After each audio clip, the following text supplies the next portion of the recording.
안녕하세요. 양주시 해천노인복지관장 주민정입니다. 오늘 여러분들과 함께 나눌 이야기는 지난 2년 동안 우리 주변을 힘들게 하기도 했고 많은 변화를 일으켰던 주범인 코로나19로 인해서 우리가 어떠한 변화를 겪었는지 이런 부분들을 함께 살펴볼 건데요. 그 중에서도 특히나 사회복지 현장의 변화에 대해서 함께 알아보도록 하겠습니다. 그리고 제가 속해 있는 노인복지관의 대면 서비스와 비대면 서비스에 어떤 변화가 있었는지 이런 부분들을 중심으로 함께 이야기를 나눠보도록 하겠습니다.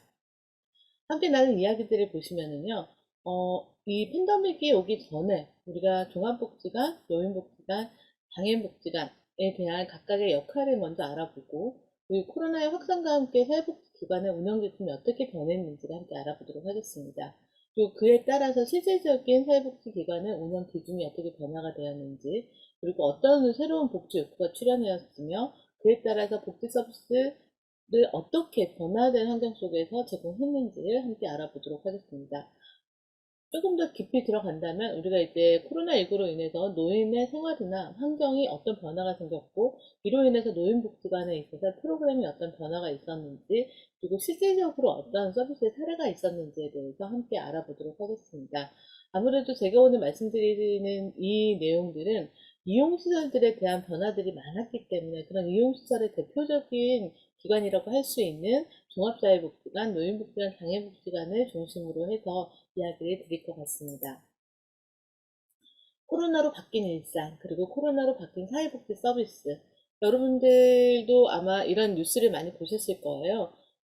기획기사로 나온 것처럼 코로나19로 바뀐 일상 해서 언택트의 확산이라는 얘기가 있었고, 이제는 이런 언택트 자체가 많은 변화를 이뤄냈죠. 지금 현재 제가 강의하고 있는 이 도구도 줌을 이용한 강의입니다. 그래서 이러한 것들이 우리가 그 전에는 거의 모르다시피 한 그런 생소한 존재였는데 이제는 일상적으로 사용하는 그런 도구가 되었습니다. 그런 많은 변화들이 있었는데요. 이런 것들이 우리의 삶에 들어오면서 어떤 영향들을 주었는지 이런 언택트 혹은 비대면 사회가 계속해서 이제 확산되면서 우리가 삶에 있어서는 또 어떤 것들을 느끼는지 이런 것들이 많이 변했을 거예요. 그러면 그런 그 느낌과 생활에 있어서의 변화들이 사회복지 현장에도 고스란히 영향을 주게 됩니다. 왼쪽에 보이시는 저 내용을, 기사 내용을 보시면은 코로나19로 바뀐 일상으로 인해서 청소년들은 짜증이 많아지고 보호자들은 우울에 대한 경험을 더 많이 한다라는 그런 뉴스가 나왔는데요.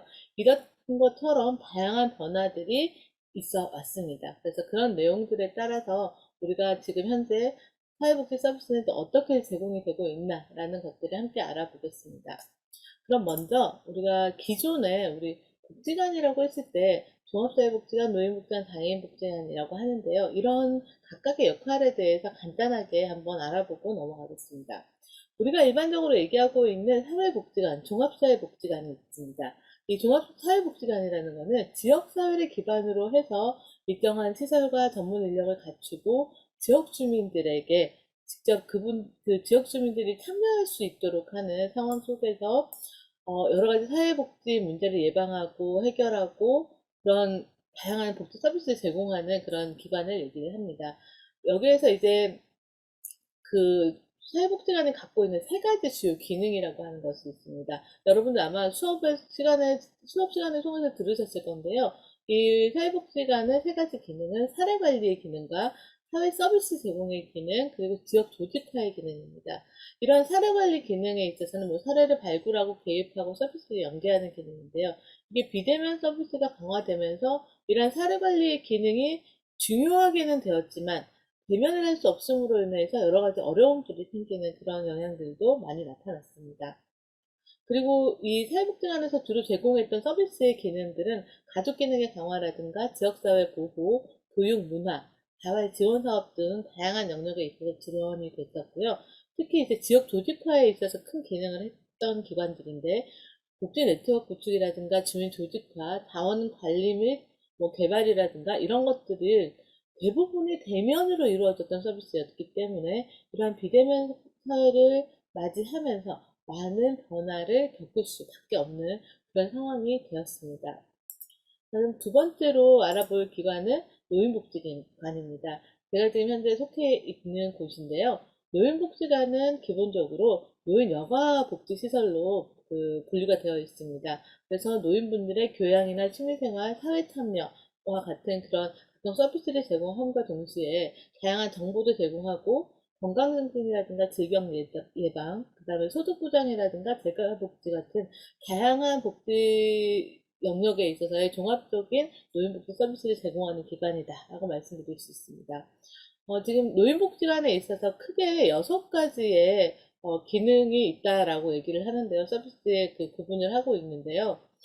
최근 들어 거기에 한 가지가 더 붙어서 돌봄이라는 게 추가가 되면서 7가지의 기능을 하고 있다고 볼 수 있습니다. 첫 번째가 상담 기능이고요. 상담은 앞에서 봤던 이제 사회관리하고 종합사회복지관의 사회관리 기능과 비슷하기도 한데요.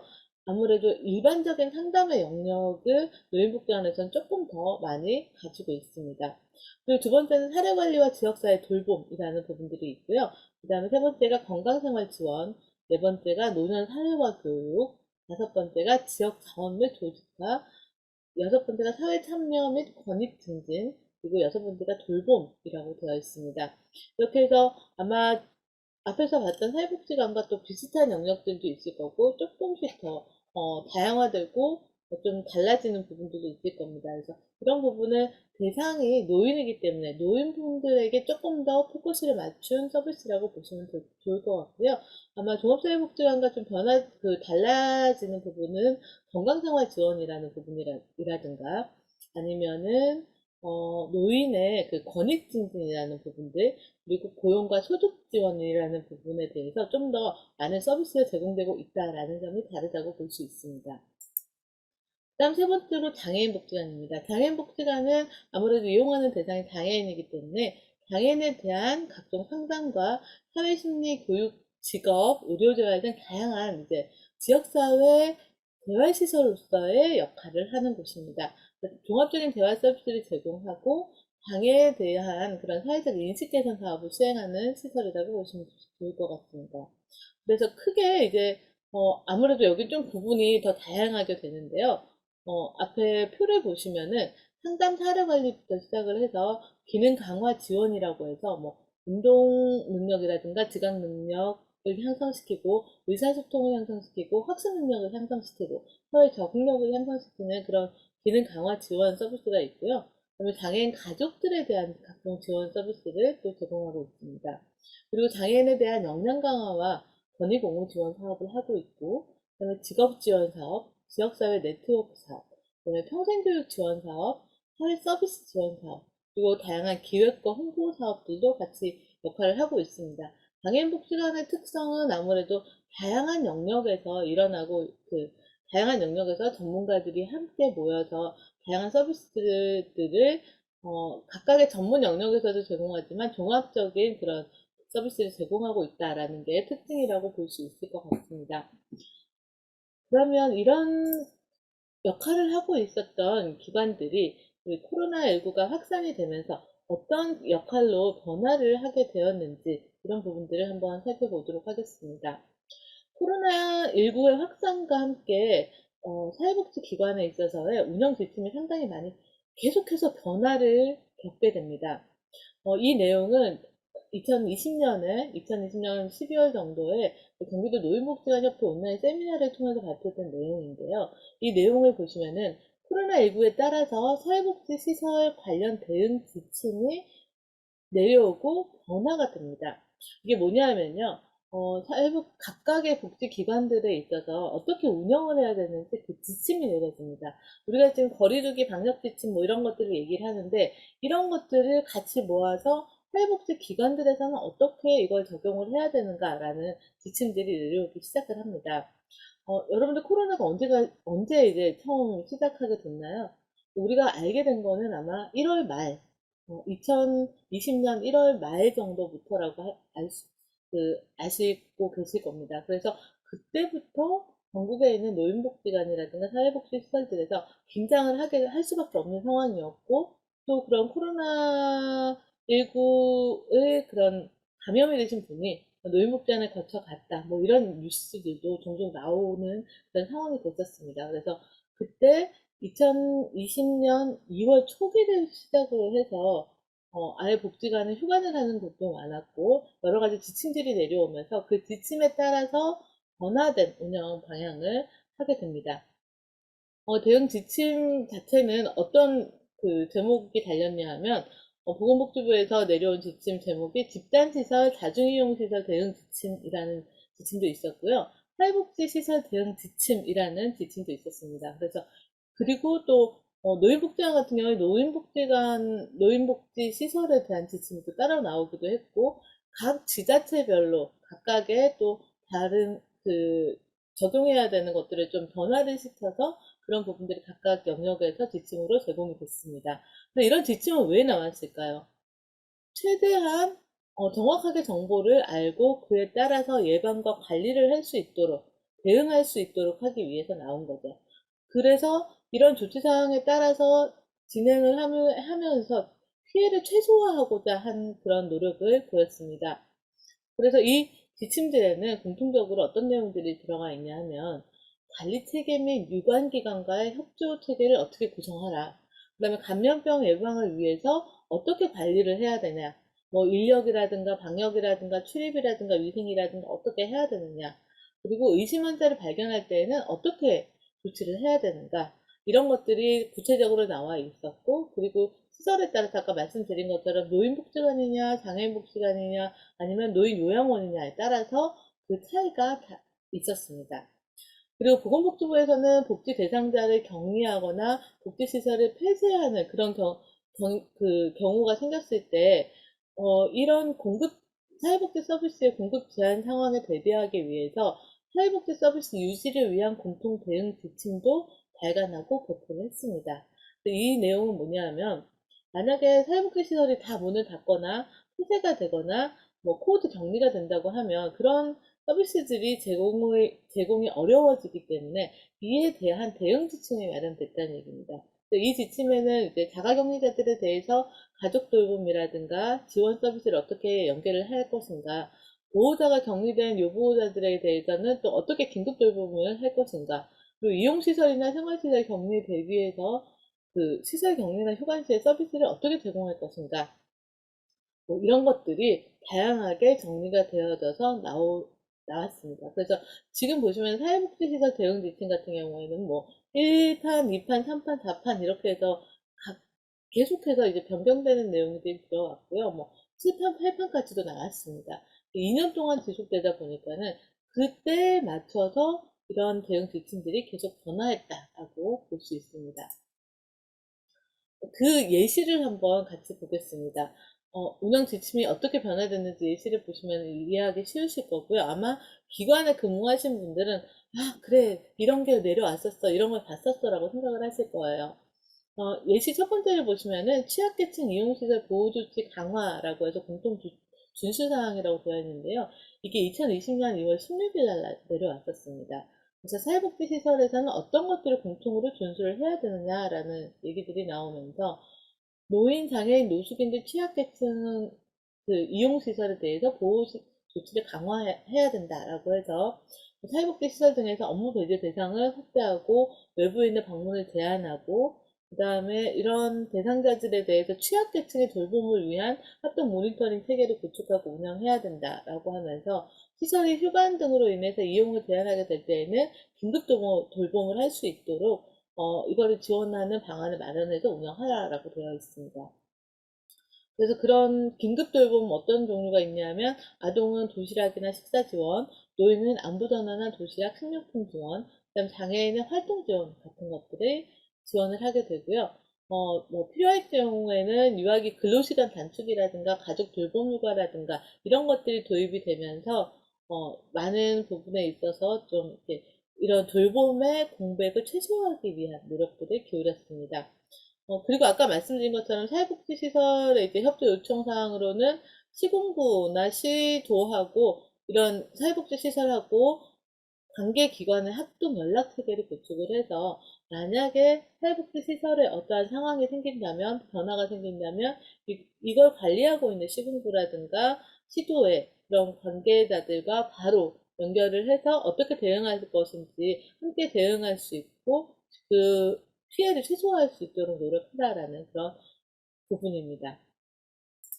자, 그리고 준형 지침 예시 두 번째 보면은요, 이게 그 노인 여가복지시설 대응 지침이라고 3판이라는 이름을 달고 나왔었던 겁니다. 이게 2020년 2월 26일인데요. 아까 보셨던 것처럼 2020년 2월 초부터 뭐 휴관이라든가 이런 것들이 일어나면서 다양한 이제 대응을 해 나가기 시작했는데 벌써 26일이 되면서 벌써 3판의 대응 지침이 내려온 겁니다. 그래서 이 내용을 구성하고 있는 것들을 보면 목차를 보시면 알 수 있는데요. 코로나 바이러스 감염증 19에 어떻게 대응하고 조치할 것인가. 그래서 유관기관 협조체계는 어떻게 구성하고, 관리는 어떻게 해야 되고, 의심환자 발견할 때는 어떻게 조치를 해야 되고, 시설 내 감염 예방을 위해서는 어떤 조치를 해야 되고, 휴관 시에는 또 어떤 조치를 해야 되느냐라는 것들이 나와 있고요. 각각에 있어서 뭐 국민행동수칙이라든가 감염병 예방 수칙이라든가 코로나 감염 바이러스 예방 수칙이라든가 뭐 이런 포스터라든가 이런 것들이 함께 들어가서 이렇게 공유가 되었었습니다. 어, 그리고 그 이후에 이제 우리가 이런 그 지침들을 가지고 사회복지기관을 실질적으로 운영을 변화해 나갔는데요. 이 부분은 다음 시간에 계속해서 얘기하도록 하겠습니다. 네, 2020년 1월 말 우리나라에 이제 코로나19가 확산되면서 그때부터 해서 이제 사회복지기관의 운영 기준 변화를 그냥 간단하게 표로 만들어 보았습니다. 처음부터 한번 함께 살펴보도록 하겠습니다. 2020년 1월 말에서 2월 초 사이에 보면 대부분의 복지관이 전면 휴관에 들어가게 됩니다. 이 시기에는 이제 어, 방역에 대한 기준들이 막 생기면서 어떻게 해서든 이렇게 퍼지는 것을 막아야 된다. 감염이 확산되는 것을 막아야 된다는 데 포커스가 있었고, 특히나 노인이라든가 이런 취약계층에 있어서 그 감염을 막기 위한 노력들이 많이 이루어졌고요. 그 대표적인 노력으로 전면 휴관으로 들어갔습니다. 그리고 시설 방역과 소독을 많이 했고요. 이 시설 방역과 소독은 시설에만 국한된 것이 아니라 그 대가 서비스의 형태로도 각 가정에 가서 그 방역이라든가 소독이 어려운 가정에 가서 소독을 해드리고 오는 그런 서비스도 계속 진행이 됐습니다. 그리고 기존에 사회복지관, 노인복지관, 장애인복지관 모두 그 안에서 이제 식당을 운영했었고, 특히 노인복지관의 경우에는 경로식당을 운영을 하면서 어르신들이 식사를 할 수 있는 그런 그 자리를 제공을 했습니다. 하지만 이렇게 복지관 전면 휴관되면서 이분들에 대한 그런 식사 서비스가 중단이 될 위기에 처했기 때문에 이때 대신 식사를 같이 하지는 못하지만 대체식으로 제공이 되는 그런 서비스의 형태를 띠게 되었습니다. 그래서 1월 말 2월 초는 가장 혼란기라고 할 수 있고요. 일단은 확산을 막고 사람들이 만나는 것을 막자라는 거에 가장 포커스가 있었다라고 보시면 될 것 같습니다. 그 이후에 5월까지는 이렇게 전면 휴관 상태에서 소독과 그다음에 마스크 착용이라든가 이런 것들이 확산이 되기 시작한 시기였고, 그리고 2020년 5월이 되면서 조금 나아지나라는 생각을 했을 때 갑자기 또 크게 확산이 되는 그 일이 생깁니다.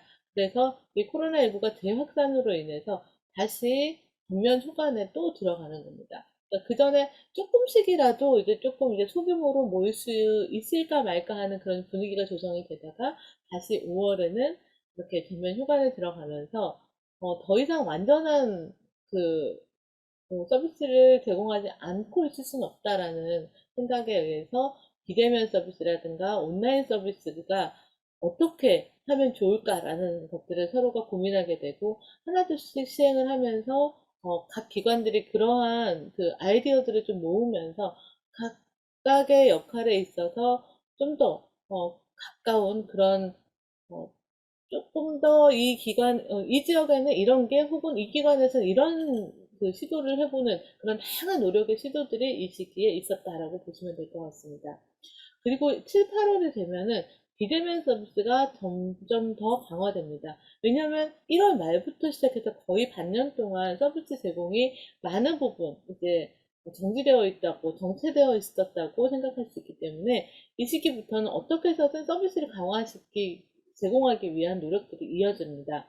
그래서 그 5월달이나 이 이전에는 전화를 막 해서 안부를 묻는다던가 아니면 어떤 서비스에 필요한 것들을 좀 잭으로 전달해 드린다거나 이런 것들이 중심이었다고 하면 이제 7, 8월이 되면서는 온라인이라든가 비대면 서비스를 좀 다양한 방법으로 하기 위한 노력들이 이루어집니다.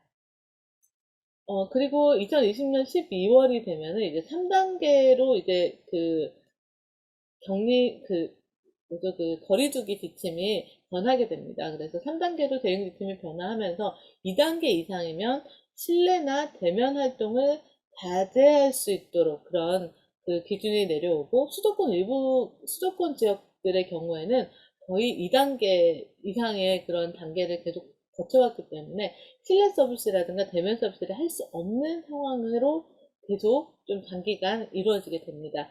그래서 2020년 7월달 정도부터 2021년 2, 3월 정도까지는 정말 아주 소수의 그런 이제, 서비스, 소수를 대상으로 하는 서비스라든가 아니면 야외에서 이루어지는 그런 서비스들, 그게 아니라면 정말 비대면 서비스가 주를 이루었던 그런 시기다라고 말씀드릴 수 있습니다. 그 다음에 2021년 5월이 되면서는 대응 단계가 5단계로 고쳐야 됩니다. 그래서 예방접종이 우리나라에 어느 정도 이렇게 시행이 되면서 예방접종 현황에 따른 시설 운영이 좀 더 활성화될 수 있는 방향을 찾게 됩니다.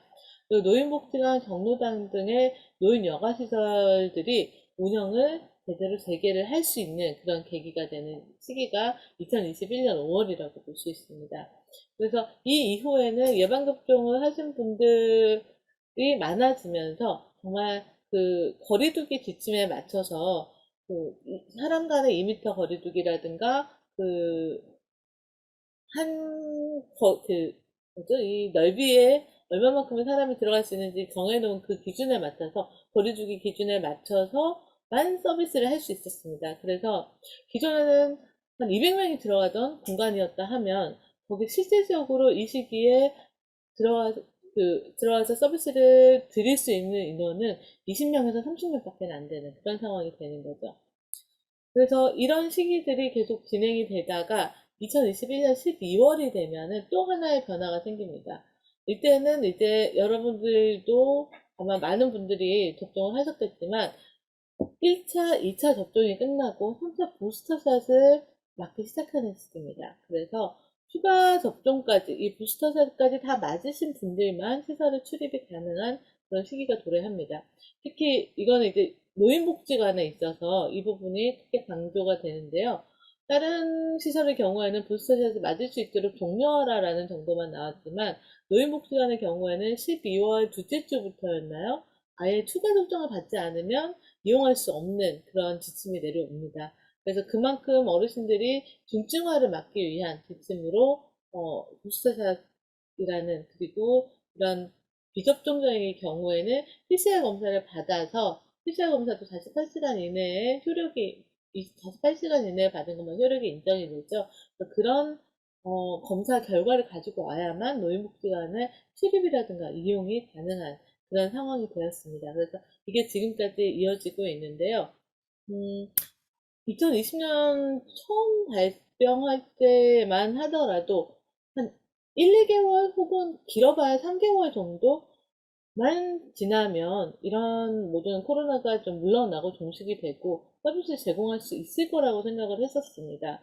과거에 저희가 이런 경험이 있었었죠. 메르스 때도 이런 경험을 했었습니다. 그때도 1, 2개월 정도 그 복지관들이 휴관이라든가 이런 거리두기를 하면서 시간이 흐르자 이 메르스도 종식이 되고 일상으로 금방 복귀를 했기 때문에 그 당시에는 길게 느껴지진 않았었죠. 근데 지금 그래서 2020년 초기에만 하더라도 저희는 그렇게 2, 3개월만 지나면 괜찮아질 것이다. 2020년 5월 정도면 되면 이제 또 다시 프로그램 재개할 수 있지 않을까라는 희망을 가졌는데, 이 희망들이 점차적으로 더 확산되는 분위기 속에서 어려워지게 되는 거죠. 그리고 예방접종이라든가 이런 것들을 통해서 중증화는 좀 낮추기는 하지만 그럼에도 불구하고 확산은 계속되는 분위기고, 뭐 1차 유행, 2차 유행, 3차 유행 이렇게 계속해서 대유행이 번져가다 보니까 벌써 2년이라는 시간이 지났습니다. 그러다 보니까 여러분들도 생활을 하면서도 많이 지치고 힘드시겠지만 복지관들에서는 더 힘들고 지친 어르신들이라든가 지역 주민이라든가 아동이라든가 이런 그 지역사회 주민들과의 만남을 해야 되는데 하지 못함으로 인해서 여러 가지 어, 어려움들을 만날 어려움들이 있을 수밖에 없는 그런 상황이었습니다.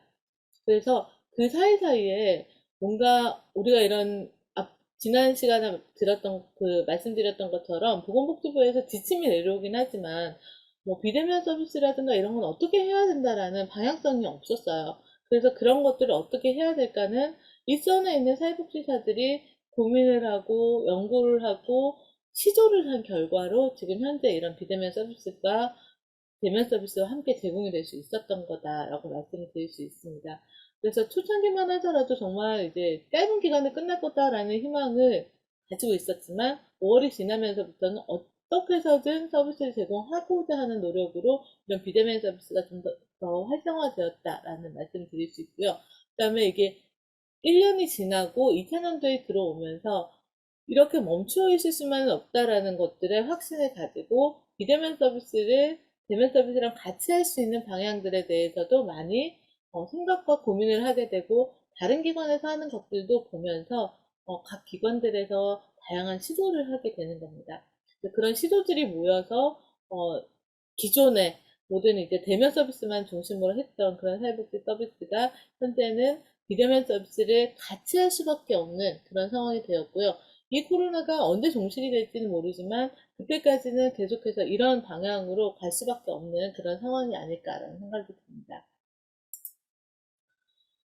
이렇게 코로나로 인해서 상황들이 바뀌고 뭐 복지 서비스를 제공할 수 있는 환경들도 바뀌고 그리고 생활 환경들에 대한 많은 변화가 생겼습니다. 그러다 보니 자연스럽게 우리 국민들 그리고 지역 주민들은 다른 기존의 복지 욕구와 또 조금 다른 복지 욕구를 가질 수밖에 없는 상황이 됐습니다. 그러니까 그것들을 이제 이 사회복지관 협회에서 세미나를 주최를 했었는데요. 그래서 이 경기도 사회복지관 협회에서 코로나19 공존의 시대 사회복지관의 도전과 과제라는 주제로 세미나를 했었는데요.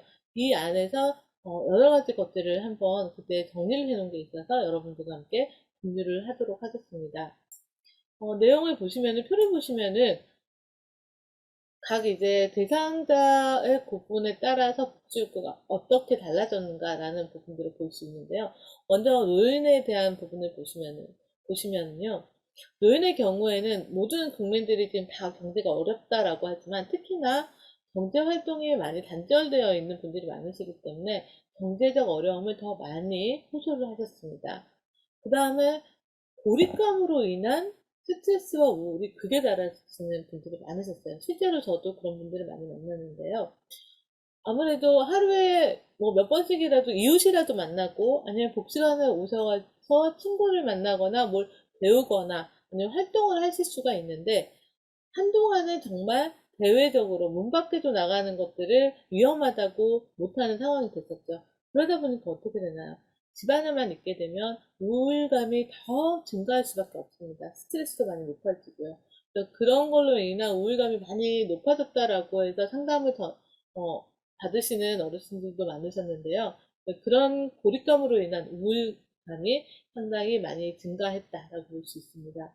그리고 또 하나는 비대면 사회가 되다 보니까 여러분들 요즘에 음식 주문할 때 어떻게 하세요? 예전에는 전화로 막 하셨는데 전화를 걸어서 뭐 여기 뭐 한 그릇만 주세요 이런 식으로 했었는데 요즘 어떻게 하세요?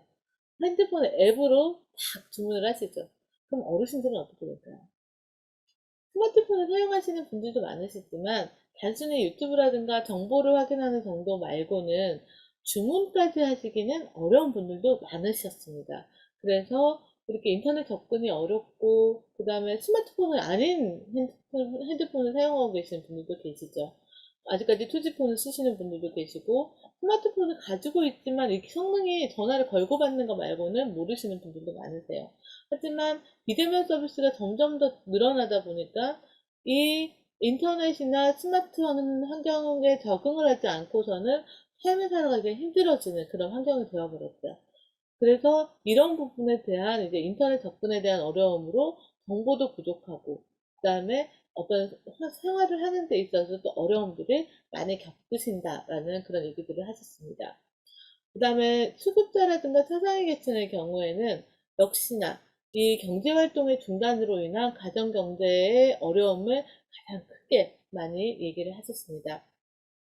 그 다음에 아동과 청소년의 경우에는 온라인 학습으로 인한 기초학습의 부족 문제라고 하는데, 여러분들 많이 그 가정에도 아이들이 있는 집은 다들 느끼셨을 겁니다. 그리고 많이들 걱정을 하시는 부분이기도 한데요.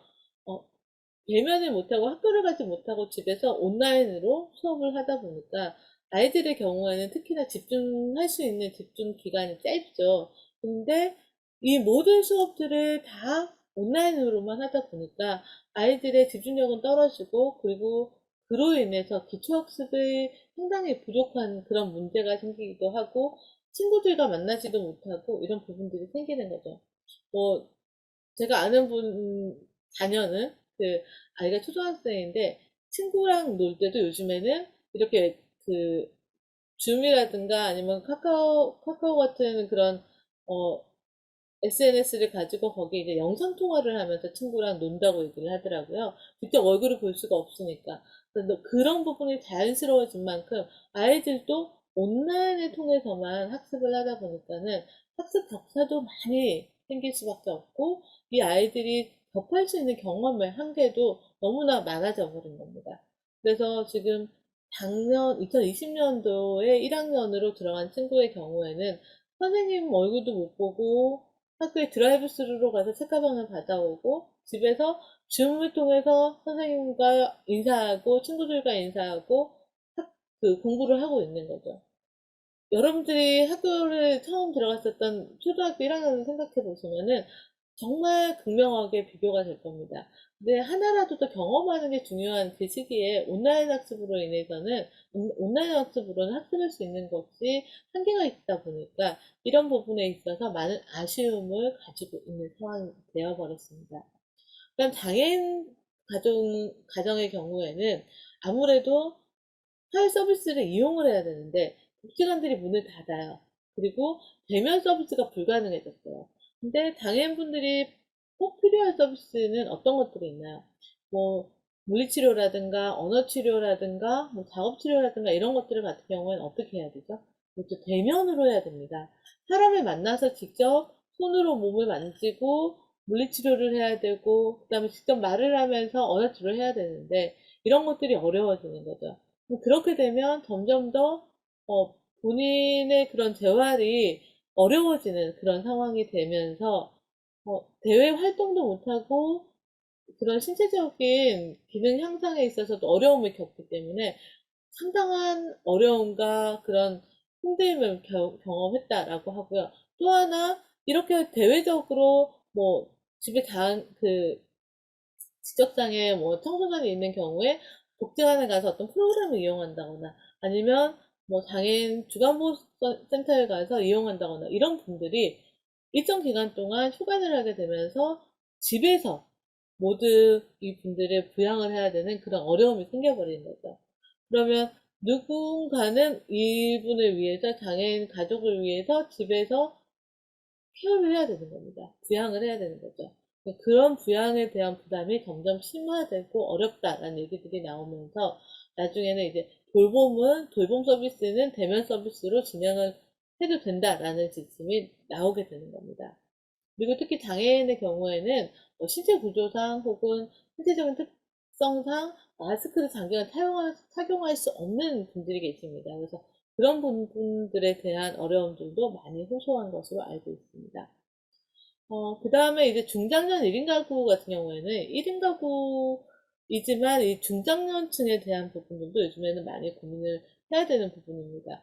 이제 고독사라는 부분에 있어서 이런 중장년 1인 가구 에서 많이 나오는 상황이라는 통계들이 지금 많이 나오고 있는데요. 혼자 살고 있기 때문에 그만큼 경제적인 타격을 입거나 심리적인 불안감을 겪었을 때 더 깊은 우울증을 겪을 수도 있고 어려움을 호소할 수도 있습니다. 그렇지만 혼자 살기 때문에 이것을 외부로 드러내거나 그런 인적 자원을 활용하는 데에는 한계가 있을 수가 있죠. 그런 부분에 대한 어려움들이 많고요.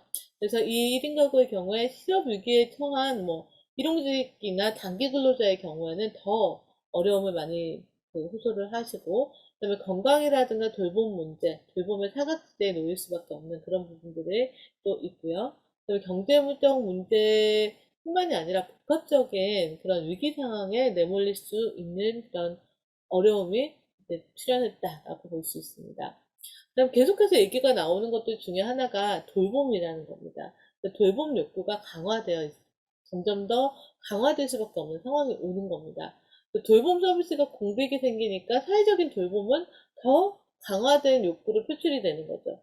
영유아 같은 경우에는 어린이집이 휴원을 하게 되니까 부모가 아이들을 봐야 되고, 또 부모가 자가격리에 들어가게 되니까 아이들 또 누군가가 봐줘야 되고, 그렇게 해서 끝없이 이제 돌봄 공백이 발생할 수밖에 없는 그런 상황들이 생기게 되고요. 아동들 같은 경우에는 학교에 가지 않기 때문에 그로 인한 위기아동이 발생할 수 있는 그런 위험도가 많이 높아졌다라고 할 수 있습니다. 학교에 가 있는 그 시간 동안이라도 선생님의 보호 안에서 그 아이가 생활을 할 수 있지만, 학교에 가지 않고 집에서 이렇게 줌이라든가 인터넷으로 교육을 받고 있는 아이들의 경우에, 만약에 부모가 다 맞벌이라서 그 시간에 같이 있어주지 못한다면 그 사이에 어떤 어려움에 처하더라도 이 아이가 헤쳐나가기가 어려울 수가 있는 그런 상황이 발생할 수가 있는 거죠. 그러니까 그러한 아이들의 보호에 대한, 돌봄에 대한 그런 욕구가 점점 더 강화되었습니다. 그다음에 노인의 경우에는 이제 가족 돌봄, 그러니까 노인의 경우에도 외부에 나가거나 뭐 어디인가에 가서 치료를 받거나 뭐 활동을 하거나 이게 어려워지니까 부실하니 가족의 돌봄을 해야 되는 수밖에 없고, 외부에서 누군가가 와서 지원을 해주던 서비스마저도 대면 서비스다 보니까 불안한 거죠. 그래서 그런 부분에 있어서 단절이 된다면 모든 것은 이제 다 가족이 떠나야 되는 그런 상황이 될 수밖에 없는 거죠. 그리고 시설에 거주하고 있는 어르신들의 경우에도 코로나가 발생하면서 외부와의 단절이 되면서 이 단절로 인한 외로움이라든가 우울감이라든가 이런 게 상당히 더 높아지는 그런 상황이 도래했습니다. 그다음 장애인의 경우에는 이제 가족 돌봄 부담이 가중이 되고, 뭐 생활 패턴이 변화하면서 이 장애인에 대한 부분에 있어서도 돌봄에 대한 욕구가 강하게 됐다라는 말씀을 드릴 수 있습니다. 이렇게 전체적으로 봤을 때는 경제적인 욕구랑 돌봄에 대한 욕구랑 그리고 어르신들의 경우에는 아무래도 인터넷이라든가 이런 디지털 기기에 대한 접근성에 대한 그런 욕구들이 많이 높아졌다라고 할 수 있고요. 아무래도 여러 가지 이제 그 지역사회와의 소통이 단절됨으로써 직접 사람이 사람에게 제공할 수 있는 그런 관계성에서 찾을 수 있는 사회복지의 특성들을 더 이상 가져가기 어렵게 되면서 사회적인 돌봄의 욕구가 점점 더 강화되었다라고 볼 수 있습니다. 하지만 이런 돌봄 요구는 강화되었지만 그에 따라서 서비스는 또 제공되기 어려운 그런 환경이었다라고 볼 수가 있겠죠. 복지 서비스를 제공하는 환경에 있어서도 똑같이 변화가 있었습니다. 뭐 실질적으로 사회적 거리두기를 하기 때문에 대면 서비스는 위축이 될 수밖에 없었죠. 그리고 이 스마트 시스템을 통해서 사람과 사람이 연결되는 게 아니라 사람과 공간이 연결되는 거죠. 그래서 이 스마트 시스템이라는 것을 모르면 사람하고 만나기도 어렵고, 사람하고 어떤 공간과 만나는 것도 어려워지는 그런 상황이 되어버렸습니다. 그리고 새로운 서비스 제공 방식을 도입하는 것을 검토하고 있다는데, 뭐 ICT를 활용한 서비스 같은 것들을 많이 이제 도입을 하기 위해서 준비를 하고 있는데, 이게 뭐냐 하면은 우리가 그 4차 산업혁명이라고 해서 그 로봇이라든가 이런 인공지능을 통한 여러 가지 서비스들을 제공을 하기 위해서 많은 것들이 준비를 하고 있었던 상황이었습니다. 그렇지만 그 전까지는 코로나19가 이렇게 확산되기 전까지는 그냥 이런 것들이 있고 이런 것들이 발전할 것이다 라는 데 포커스가 있었고, 한번 시도해 보자라는 것이었는데, 이제 코로나가 이렇게 확산이 되면서 대면 서비스를 할 수 없게 되니까 사람이 직접 하지 못한다면 그러면 로봇이라든가 기계를 통해서 대신 그런 서비스를 제공할 수 있지 않을까라는 생각을 할 수 있게 된 겁니다. 그래서 이러한 그 로봇 산업이라든가 이런 돌봄 로봇이라든가 이런 것들이 폭발적으로 더 수요가 증가를 하게 되는 모습을 볼 수 있었습니다. 그 다음에 취약계층의 경우에는 디지털 격차 문제가 아주 심각하게 나타나는 상황이었습니다. 어, 일단 아이들이 집에서 줌으로 교육을 받고자 하더라도 컴퓨터가 있어야 되겠죠. 혹은 컴퓨터까지 안 된다 하더라도 태블릿 정도라도 있어야지 할 수 있습니다. 근데 모든 가정에 이렇게 컴퓨터 통신이 되는 컴퓨터를 가지고 있지 않았을 수가 있겠죠. 없는 가정도 많았습니다. 그래서 그런 부분에 있어서 초창기에는 많은 혼란이 있었다가 이런 부분에 있어서 어려운 부분을 이제 지원을 해주고 디지털 격차를 좀 줄이기 위한 그런 노력들이 이루어져서 지금은 이제 2년차가 되다 보니까는 전체적으로 어느 정도 평준화가 되면서 이루어지고는 있으나 아직까지도 취약계층에 있어서는 이 디지털 격차 문제가 좀 심각하게 남아있는 상황입니다. 이 글씨 뒤로 보이는 뉴스가 하나 있는데요. 아마 여러분도 보셨을 수도 있을 것 같아요. 고령층, 햄버거도 낯선데 키오스크는 더 생소해. 갈수록 증가하는 무인 시스템이라고 되어 있습니다. 여러분들도 한 번쯤은 아마 좀 어렵다라는 생각을 하신 적이 있으실 것 같아요. 저도 처음에 이 키오스크가 등장한 햄버거 가게에 가서 이걸 어떻게 해야 될까라고 한참을 쳐다보고 이제 이제 원하는 버튼을 누르기 시작할 수라도 있었는데요. 어르신들의 경우에는 그 충격이 더 심했을 거다라고 생각을 합니다. 근데 이 코로나19가 되면서 기존에 한두 점포에서 시험적으로 했던 이 키오스크가 이제는 거의 보편적으로 이제 이루어져 있죠. 대면으로 주문을 하는 사람들은 거의 없어요. 저희가 이런 패스트푸드점에 가면은 대부분이 이렇게 키오스크를 통해서 주문을 하게 됩니다. 커피를 주문하는 커피 가게에 가도 그렇고, 그다음에 햄버거 집에 가도 그렇고, 김밥을 사 먹으러 가서도 저는 그런 데가 많이 봤고요. 푸드코트 같은 데 가도 그렇게 되어 있습니다. 그래서 이제는 키오스크를 사용하지 않고는 뭔가를 사기가 힘든 그런 구조가 되어버렸습니다. 근데 이제 어르신들의 경우에는 어떨까요? 글씨도 잘 안 보이고 생소한 것도 어떻게 해야 될지를 몰라요. 그래서 제가 봤던 뉴스에서는 나는 이제 글렀나 봐 하면서 딸에게 얘기하는 엄마의 얘기가 나와서 너무 이제 저도 눈물이 나기도 했었는데요. 너무 배가 고파서 그냥 잘 가던 햄버거 가게 갔는데 사람이 주문을 받지 않고 기계가 놓여져 있어서 이거 한참을 했는데 뒤에 사람들은 나를 보고 있고 주문은 이루어지지가 않는 거예요. 그래서 이걸 어떻게 해야 되나 하다가 그냥 더 있을 수만은 없어서 되돌아와서 햄버거를 사 먹지 못했다고 딸에게 얘기하는 그런 그 사연을 본 적이 있었는데요. 그런 분들이 비단 그분 한 분만은 아니었다는 겁니다. 그러니까 많은 어르신들이 이런 키오스크 앞에서 작아질 수밖에 없는 그런 상황이 왔는데요. 그래서 이러한 서비스에, 이런 것들에 대해서도 좀 더 만날 수 있는 기회를 드리는 그런 서비스가 필요하다라는 겁니다. 그래서 젊은 친구들은 아무래도 한두 번 해보면 알 수 있지만, 저만 하더라도 새로운 기기 앞에 서면 또 새롭게 긴장이 될 수밖에 없더라고요. 그리고 열차를 타거나 버스를 타는 것만 하더라도 이제는 완전히 스마트 시스템으로 변화가 됐죠. 예전에는 창구에 가서 어디까지 가는 거 주세요 했는데 요즘엔 창구가 잘 없어요. 거의가 이 자판기로 되어 있죠. 키오스크형에.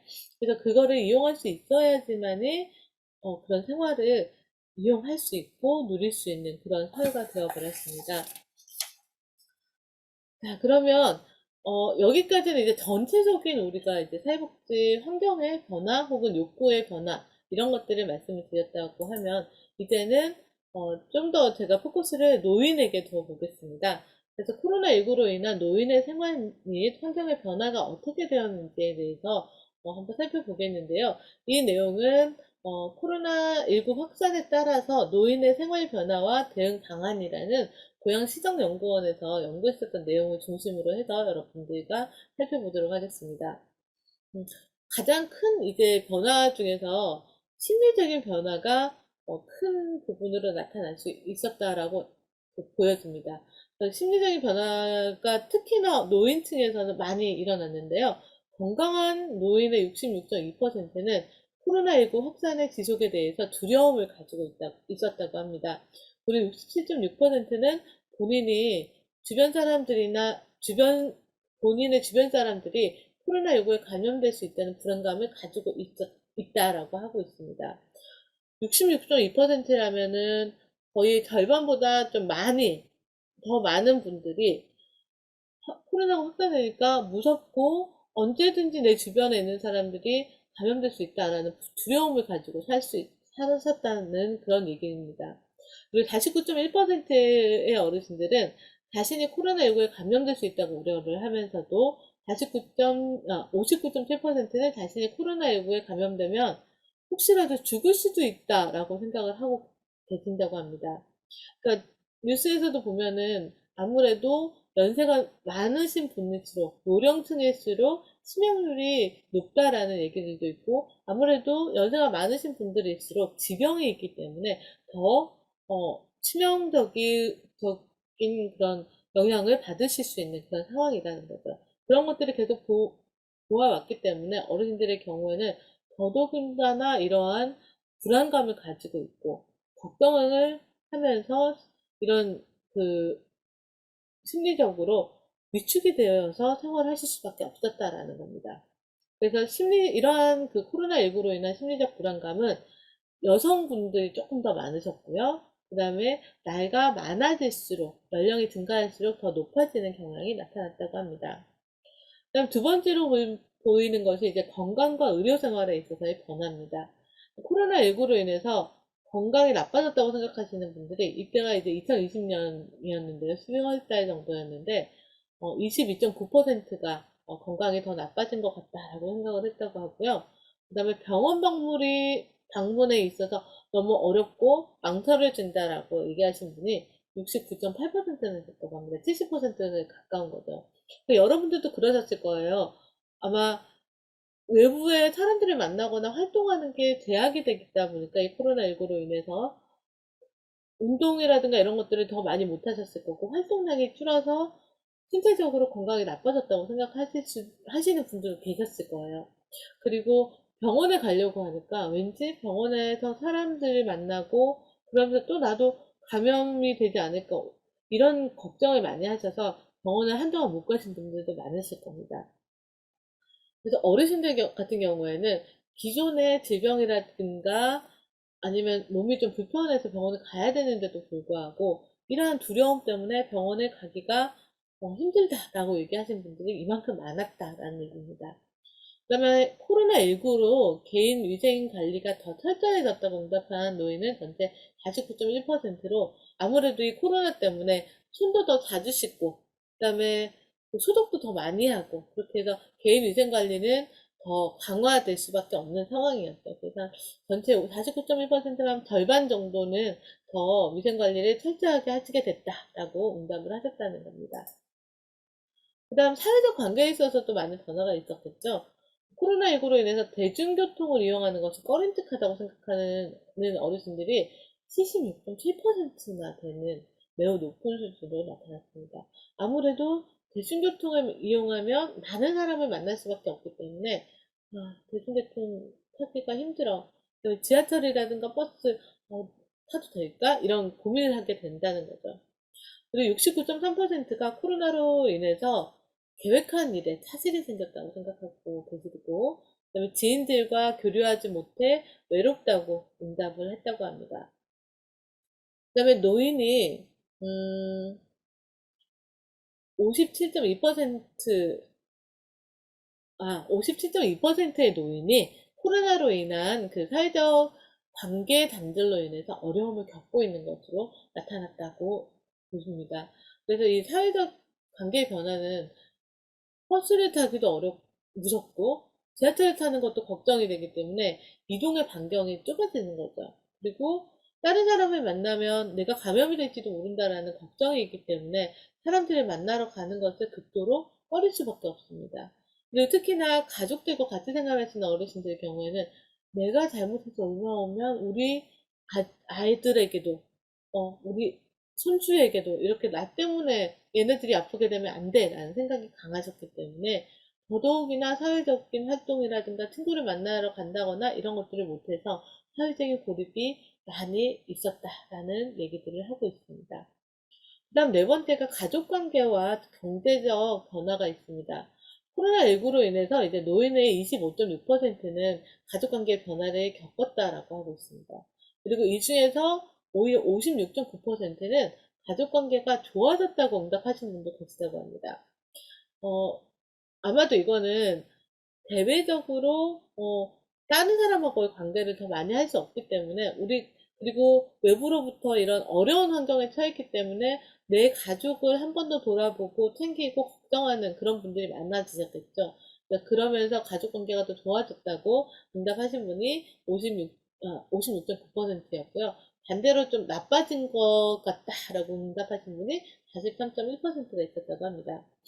그 다음에 그 코로나19로 손자녀나 배우자 등 가족에 대한 돌봄이 증가했다라고 하는 것이 35.5%가 됩니다. 이건 무슨 의미냐면 아무래도 그 자녀분들이 직장에 가서 생활을 해야 되기 때문에 그 사회활동을 하셔야 되기 때문에 경제활동을 해야 되기 때문에 그 손자, 손녀는 또 어르신들이 볼 수밖에 없는 거죠. 이제는 더 이상 남한테 맡길 수도 없고 뭐 어린이집도 휴원을 하고 뭐 학원도 갈 수 없고 이렇게 되는 상황이다 보니까는 가족이 돌볼 수밖에 없는데 그렇다고 해서 회사를 가지 않고 아이를 돌볼 수는 없으니까 할머니, 할아버지들이 손자, 손녀를 그렇게 많이 돌보신 경우가 많다라고 하는 겁니다. 그리고 코로나19로 가계소득이 감소했다고 응답하시는 비율이 32.9% 있었고요. 60대는 전체의 39.2%가 가계소득이 줄었다고 응답을 했습니다. 이거는 무슨 의미냐면요. 전체 이제 노인 인구 중에서 60대라고 하면 조금 더 젊은 층이고, 역으로 생각했을 때는 50대까지 직장 생활을 하셨던 분들의 그런 경제 활동이 조금 더 이어지는 시기라고 할 수 있습니다. 그래서 경제 활동을 하셨던 분들에게는 조금 더 경제적인 타격이 있었다라고 볼 수 있다라는 겁니다. 그럼 다섯 번째로 제가 앞에서도 강조를 했었던 디지털 이용 실태에 대해서 보겠는데요.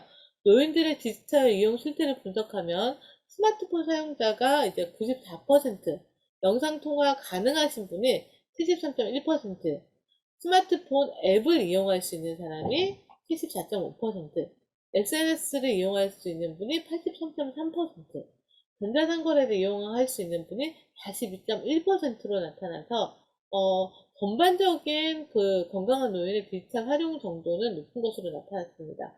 다만 여기서 보시면은 단순한 이제 스마트폰을 가지고 있느냐, 그다음에 영상 통화는 그전에도 많이 했죠. 손주들하고 이제 통화하고 이렇게 해야 되기 때문에 영상 통화를 많이 하셨었어요. 그리고 앱은 뭐 유튜브라든가 이런 거를 보시면서 또 이용을 하신 것 같고, SNS는 기본으로 이렇게 사진을 주고받는다던가 이런 거를 통해서 많이 사용을 하셨었습니다. 근데 여기서 이제 나타나는 정산한 거래 같은 경우는 42%밖에 되지 않기 때문에 아무래도 스마트폰을 가지고 그런 경제적인 활동을 하는 데에는 한계가 있지 않나라고 볼 수 있습니다. 그리고 실질적으로 이런 디지털 환경은 얼만큼 구축되어 있나라는 부분에 있어서 자택에서 와이파이가 설치되어 있다라고 응답하신 분이 78.7%에 있었고요. 그다음에 와이파이가 설치되어 있다고 응답하신 분들이 우울감이 덜한 것으로 나타났습니다. 그 말은 뭐냐면 와이파이가 설치되어 있다는 말은 그만큼 뭔가 디지털 환경에 더 접속할 수 있는 환경이 더 잘 구비되어 있다는 거고, 그러면 그 디지털 환경을 통해서 바깥 세상과 접할 수 있는 기회가 많아지거나 다양한 콘텐츠를 접할 수 있는 기회가 많아지기 때문에 그로 인해 어르신들의 우울감이 조금이나마 줄어들 수 있었다라고 얘기를 하는 것 같습니다.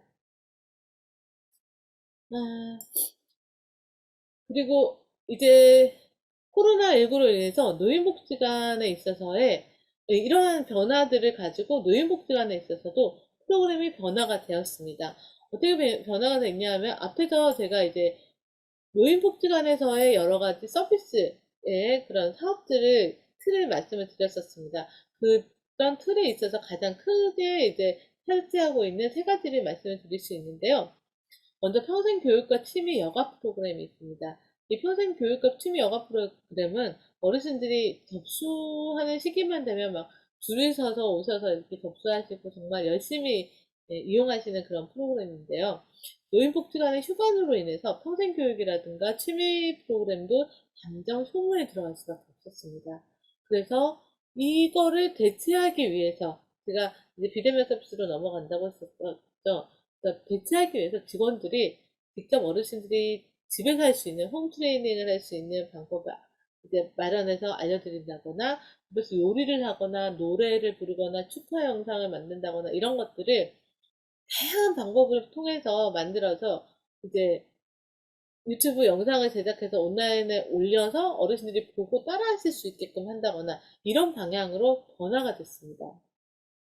그 다음에 두 번째 경로식당 같은 경우에는 하루에도 몇백 명씩 혹은 몇천 명씩 오셔서 식사를 하시는 곳이지만 이제는 마스크를 벗고 밥을 같이 먹을 수가 없게 되었죠. 그래서 노인복지관의 경로식당의 경우에 이제 매일 많은 분들이 이용했지만 코로나로 인해서 전면 중단되면서 완전히 중단되다 보니까 저소득 어르신들은 식사를 할 수 있는 방법부터 없어지게 되는 거죠. 그래서 그걸 막기 위해서 대체식을 제공하거나 아니면 도시락을 싸서 드린다거나 하는 방법으로 변화가 되었고요. 그리고 이게 조금 완화되고 나서는 정말 그 저소득 무료급식 대상이신 어르신들만 대상으로 해서 서비스를 식사를 하실 수 있도록 어, 바뀌는 거죠.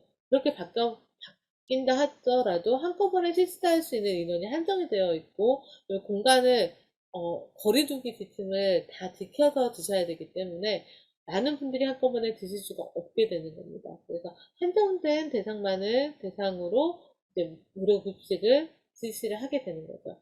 그러니까 기존에는 뭐 2,000원, 3,000원, 1,000원 뭐 이렇게 내고 드시던 어르신들은 이제 드실 수가 없게 됐고 대신에 돈을 안 내고 드셔야 되는 그런 이제 그 저소득 어르신들을 대상으로만 일부 프로그램이 이제 경로식당이 운영이 되고 있다라고 보시면 될 것 같습니다. 그 다음에 세 번째가 이제 노인의 맞춤 돌봄 서비스가 또 상당히 중요한 사업인데요. 이 맞춤 돌봄 서비스와 사료 관리라는 부분입니다. 코로나19가 발생한 이후에 안부 확인의 횟수를 증가시키고 일반 돌봄군 어르신들의 경우에는 3월부터 5월까지 전화로 안부 확인을 주로 진행을 하다가 5월부터는 이제 코로나19 발생 이전으로 정상 운영을 또 시작을 했었는데 또 이러다가 이제 안부만 묻다가 전화로 안부를 열심히 물었습니다. 그리고 이제 또 5월 4일 정도 되면서 괜찮아졌어요. 그래서 어르신들이 이제 복지관에 나와도 돼요 하다가 5월 중순이 넘어가면서 확산이 됩니다. 그래서 다시 또 문을 닫게 되는 그 어려움이 생기는 거죠. 그래서 어르신들이 이런 부분에 있어서 많은 어려움을 겪기도 하고 힘들어도 하고 했었던 것 같고요. 그리고 직원들도 안부 전화를 하다가 이제 다시 만나게 돼서 또 막 즐거운 마음으로 준비를 하다가 다시 휴관 상태로 돌아가면서 준비하던 것들 다시 또 모든 걸 접고 다시 또 다른 것들을 준비해야 되는 그런 어려움들을 겪었다고 보시면 될 것 같습니다. 코로나19로 인한 노인 맞춤돌봄 서비스 대상자의 우울감 감소를 위해서는 이제 다양한 집안에서 할 수 있는 프로그램들을 많이 제공을 했습니다. 그래서 뭐 미니 텃밭 가꾸기라든가 콩나물 키트 같은 것들을 제공해서 어르신의 우울감 예방이라든가 신체 건강 증진을 돕고 있습니다. 그 다음에 취약계층 사료 관리에 있어서는 기존에 이제 자원봉사자들을 매칭을 시켜서 서비스를 하던 것들을 자원봉사자들이 대면 서비스를 전면적으로 못하게 되어버렸죠.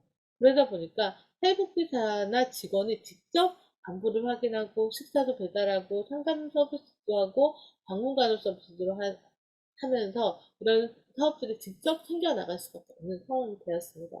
지금 화면에 제가 그 첫 번째 보면 이제 5월 4일부터는 코로나19 발생 이전으로 정상 운영 중이라고 되어 있는 거는 이 문서 자체가 이제 고양시정연구원에서 2020년을 만들면서 그 당시에 기준을 가지고 적은 거기 때문에 이렇게 지금 적혀 있는 거고요.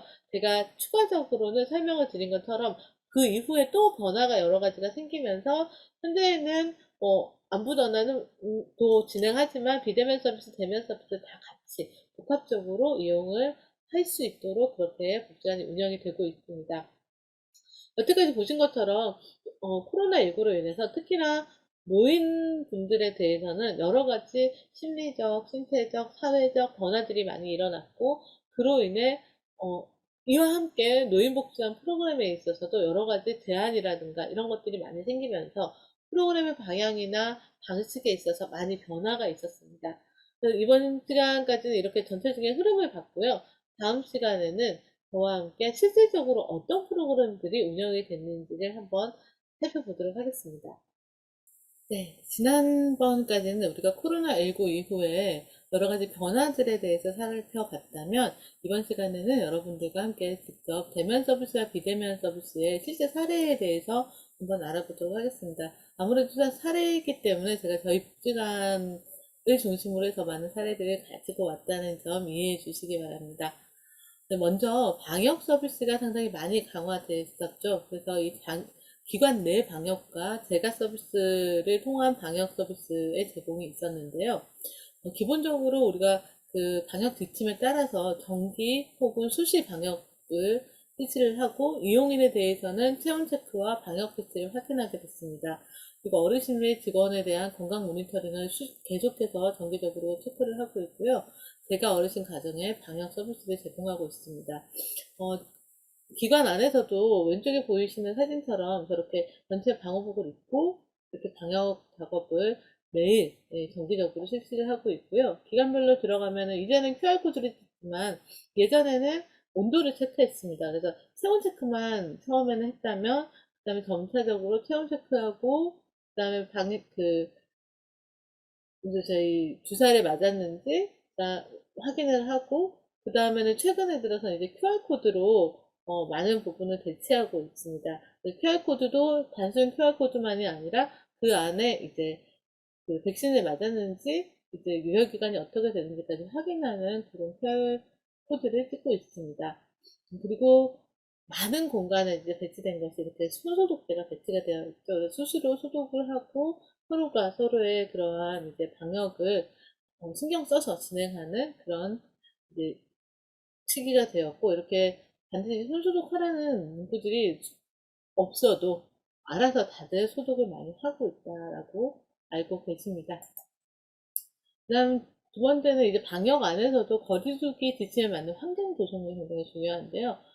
환경 조성에 있어서는 기존에는 교육실 안에서 거의 어르신들이 따닥따닥 붙어서 많은 분들이 같이 교육을 들으셔야 되기 때문에 최대한 공간을 효율적으로 사용하기 위해서 많은 분들이 들어가서 한꺼번에 교육을 들으셨다면, 이제는 정말 최소한의 분들만 대상으로 서비스를 제공할 수 있고, 또한 이렇게 플라스틱 가림막이 있죠. 가림막을 꼭 설치를 해야 되고, 사람 간의 거리를 또 일정 거리 이상을 둬야 됩니다. 그다음 왼쪽에 보이시는 것처럼 옛날에는 저 의자에 저게 이제 그 극장식 이제 대강당인데요. 그 강당에서 이제 그 모든 자리에 모든 한 사람씩 다 앉으셨었죠. 이제는 그렇게 앉을 수가 없습니다. 그래서 뛰어앉기를 해서 이 당시 이제 두 칸씩 뛰어앉기를 했는데요.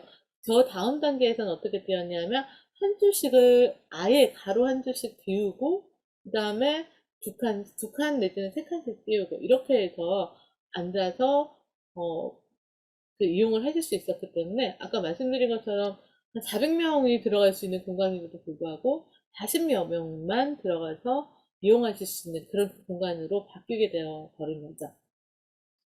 이렇게 이제 거리두기 지침에 맞춰서 뛰어앉기라든가 가림막 설치를 하는 거는 기본이고요. 그 다음에 공기정화 시스템도 많이 도입을 합니다. 요즘에는 이렇게 공기 중에 분사를 해서 그 정기적으로 일정 시간이 지나면은 이게 소독약이 분사가 돼서 소독을 하는 그런 시스템들도 있더라고요. 그래서 그런 것들도 도입을 하고, 수시로 교육 전후가 되면은 반드시 소독을 하고 그 다음 교육을 시작할 수 있도록 이렇게 하고 있습니다. 그다음에 안부전화 서비스가 있었는데요. 앞에서도 안부전화에 대한 내용이 잠시 나갔었는데, 코로나19 확산 초창기에는 이 안부전화가 아마 많은 서비스의 거의 한 7, 80%를 이 안부전화가 그 차지했다라고 말씀을 드릴 수 있습니다. 복지관의 장기 후반이 되면서 거의 모든 서비스가 전화와 비대면으로 이루어지게 됐고요. 그래서 어르신들의 각 가정에 사회복지사들 혹은 직원들이 다 앉아서 일일이 전화를 해서 어르신들의 안부를 확인을 하고 앞으로 서비스가 어떻게 제공이 될 것인지, 복지관 어떻게 운영이 될 것인지 안내를 해드리고, 또 정기적으로 또 어르신들의 그 상태를 확인하기 위해서 안부 전화를 또 드리고, 그런 것들이 계속적으로 이루어졌습니다. 그래서 사무실 이외의 공간에서 진행했었던 그런 사업들이 이제 사무실 안에서 컴퓨터라든가 전화를 통한 그런 서비스들이 많이 이루어지게 됐습니다. 그리고 세 번째는 이제 생계 지원 서비스가 많이 이루어졌는데요. 아무래도 대면을 많이 하지도 못하고 우리가 어르신들이 직접 와서 식사를 할 수가 없다 보니까는 그런 어려운 가정에 대한 그런 생계 지원 서비스가 좀 더 많아지고 다양화되고, 그리고 후원도 많은 부분 이루어졌다고 말씀드릴 수 있습니다. 맨 왼쪽 같은 경우에는 이제 식사 배달 서비스에 있어서 대체식을 이제 이렇게 구성을 해서 가져다 드리는 그 대체식의 구성품인데요. 뭐 라면이라든가 뭐 일회용으로 이제 간단하게 만들 수 있는 것들, 그 다음에 뭐 국이라든가 죽이라든가 이런 것들도 들어가고, 그 다음에 기본적으로 저 당시에는 저런 이제 마스크가 꼭 KF가 없어도 그냥 마스크면 되는 시기였습니다. 저 시기는. 그래서 그런 마스크가 같이 들어가 있는 그런 키트가 제공이 됐었고요. 그 다음에 두 번째 사진은 조금 대면이 약간 풀렸을 때 가정에 가서 이렇게 어르신들께 생필품들을 전달해 드리면서 그 내용들에 대해서 설명을 해드리는 그런 장면입니다. 그 다음에 세 번째는 경기도에서 이제 특별하게 운영이 되고 있는 사업인데요. 경기 먹거리 그냥 드림 코너라고 해서 이 코로나로 인해서 생계형 범죄가 점차 증가함에 따라서 생계형 범죄를 더 이상 있게 하면 안 되겠다라는 차원에서 도에서 이제 시작한 사업인데요. 각 시도별로 한 군데 내지는 두 군데가 운영이 되고 있습니다. 그래서 이렇게 보시면은 라면이라든가 뭐 밥이라든가 그 다음에 반찬으로 할 수 있는 그런 캔이나 통조림 이런 것들이 지금 배치가 되어 있는 모습이 보이는데, 이런 그 코너를 만들어 놓고 누구나 와서 몇 가지 이상의 식료품들을 가지고 가실 수 있도록, 생필품들을 가지고 가실 수 있도록 꾸며놓은 코너고요. 저희 복지관에서도 지금 운영을 하고 있습니다. 그래서 이러한 생필품을 제공하고 생계를 지원하는 그런 서비스들이 많이 운영이 되고 있습니다. 다음 또 하나 중요한 것이, 제가 말씀드린 것처럼 고립으로 인한 우울감이 상당히 많이 높아졌다라고 말씀드렸는데요. 그만큼 마음에 대한 방역 서비스가 강화가 돼야 된다라는 것들이 초반에 많이 얘기가 나왔었습니다. 그래서 각 기관들에서 마음 방역 서비스라는 것들을 했는데요. 특히나 경기도 노인복지관 차원에서 각 기관들이 각각의 지역에 맞는 각각의 그 서비스를 만들어서 마음방역 서비스를 제공했습니다. 그래서 코로나19로 인해서 외부 활동이 줄어들고 대인관계의 폭이 줄어든 어르신들을 위해서 비대면 서비스로 각종 키트를 통해서 어르신들이 직접 가정에서 체험하며 우울증을 줄이고 정서적인 안정을 취할 수 있도록 지원하는 서비스고요.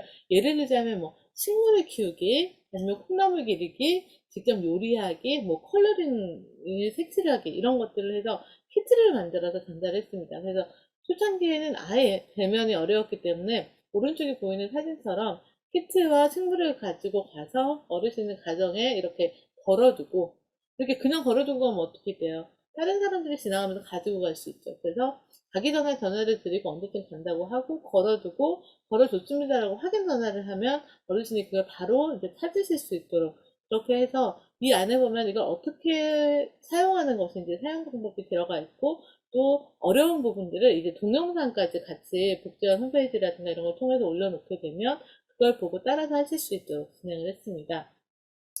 저희 복지관 같은 경우에는 집콕 힐링 프로그램 식물 기르기라는 프로그램을 통해서 우울감이 높은 어르신들을 대상으로 해서 식물을 이제 키울 수 있는 키트를 전달해 드리고, 이걸 키우면서 이름을 지어서 다른 어르신들에게 소개를 한다거나, 나중에 사진을 찍어서 보내온다거나, 이런 것들을 연결을 하면서 좀 더 긍정적인 에너지들을 활성화시킬 수 있는 그런 역할들을 하려고 노력을 했었습니다. 실제로 어르신들이 이렇게 식물이 커가는 모습을 보면서 삭막하기만 했던 그 코로나19로 인해서 대외 활동을 전혀 못했었던 집 안에 좀 더 초록색의 식물로 인해서 삶의 즐거움이라든가 행복감이 조금이라도 더 높아졌다라고 하시는 분들이 꽤 되시는 걸로 봐서 식물을 주는 즐거움도 큰 것 같습니다. 그리고 콩나물 기르기 같은 경우에는 단기간에 아이가 쑥쑥쑥 잘 자라고 실질적으로 어르신들의 식생활에도 좀 도움이 되기 때문에 많은 기관에서 시도한 것으로 알고 있습니다. 그 다음에 비대면 건강 프로그램들도 많이 진행이 됐었는데요.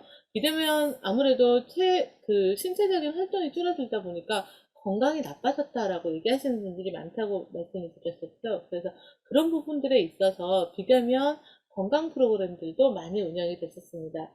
어, 그, 저희 같은 경우에는 이제 맞춤 운동 교실에서 소규모로 2명 내지는 3분에게 직접 어떻게 운동을 해야 되는지를 알려드리고, 그 다음에 그 방식을 집에 가서 직접 매일 하실 수 있도록 안내해드리고, 그거를 한 달 동안의 코스를 만들었어요. 그래서 직접 어르신들이 하루에 한 번씩 하고, 체크를 하고, 스티커를 붙이고, 이런 활동을 하면서, 한 달을 모든 칸이 채워지고 나면, 이게 마지막에, 복지관에 와서 어르신들하고 같이 누가 이걸 다 했는지를 확인을 해서 이걸 갖다가 잘하신 분들, 모든 카드 다 채우신 분들에게는 상품을 드리거나 칭찬을 드리거나 그런 역할들을 했습니다.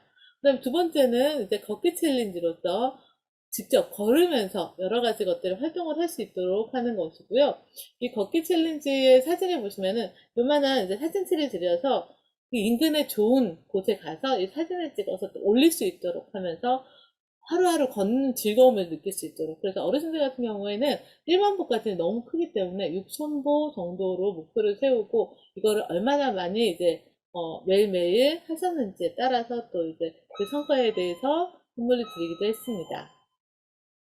네, 다섯 번째는 비대면 건강 프로그램입니다. 코로나19로 인해서 외부 활동이 줄어들어서 신체적 활동이라든가 건강관리가 어려워지는 어르신들을 위해서 다양한 비대면 건강 프로그램들이 많이 운영이 됐습니다. 그래서 가정에서 직접 할 수 있는 운동 방법을 안내하거나 자유 걷기 프로그램 같은 것들을 많이 했는데요. 저희 기관에서는 첫 번째 보시면 맞춤 운동교실이라고 해서 소규모로 2분 내지는 3분에게 밴드 운동이라든가 이제 앉아서 하실 수 있는 요가 방법이라든가 이런 운동 방법을 알려드리고, 이거를 매일매일 할 수 있게끔 이렇게 저희가 포스터를 드려서 하실 때마다 이렇게 스티커를 붙일 수 있도록 했습니다. 그래서 스티커를 누가 제일 많이 붙였느냐, 혹은 누가 목표를 다 완료를 했느냐에 따라서 이 프로그램이 끝나고 나서 그분들에게는 이제 상품도 드리기도 하고요. 이렇게 해서 활동을 그래도 매일매일 꾸준하게 하실 수 있도록 진행을 했습니다. 그 다음에 걷기 챌린지 같은 경우에는 인근 지역을 걸을 수 있도록 하셔서 이제 걸을 때마다 이제 또 그런 프레임 같은 것들을 가지고 와서 사진을 찍어서 이걸 올려주시면은 또 좋은 사진들을 같이 홈페이지에 올려서 공유를 해드리기도 하고요. 매일매일 6,000보 정도, 만 보는 너무 많기 때문에 어르신들에게 6,000보 정도를 해서 걸으시는 활동을 하실 수 있도록 이렇게 계획을 세워드리고, 이것 또한 프로그램이 끝나고 나서 가장 많이 목표를 설치하신 분들에게는 또 선물을 드리는 그런 프로그램 운영을 하게 됐습니다. 그리고 집에서 직접 운동을 할 수 있도록 이렇게 포스터를 만들어서, 동영상도 좋긴 하지만 동영상보다는 항상 붙여주고 보시는 거를 어르신들은 더 좋아하십니다. 그래서 이런 커다랗게 이제 포스터를 만들어서 가정에 어르신들에게 나눠드리고 집에서 운동을 하실 수 있도록 하기도 했고요. 그럼 여긴 나와 있지 않지만 줌으로 중간에 운동을 따라 하실 수 있도록 하는 그런 활동도 같이 한 적이 있습니다. 그리고 저희 기관이 아니라 다른 기관 같은 경우에는 그 지역의 지도를 만들어서 어떤 특정 포인트에 가시면은 이제 도장을 찍어서 이 도장을 다 채워 오시면은 선물을 드리는 그런 걸을 수 있는 코스를 만들어서 프로그램으로 만든 그런 기관도 있었습니다. 그럼 온라인 교육 프로그램이 아무래도 가장 많이 만들어졌다고 할 수 있습니다.